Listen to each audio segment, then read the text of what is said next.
ولقد يسرنا القرآن للذكر فهل من مدكر.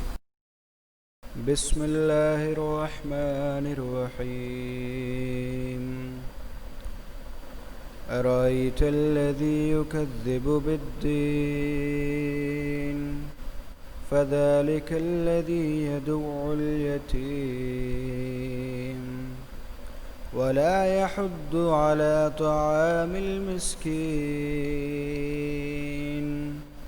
فويل للمصلين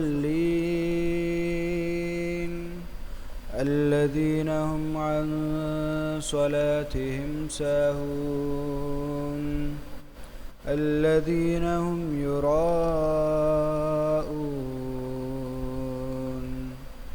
ويمنعون الماعون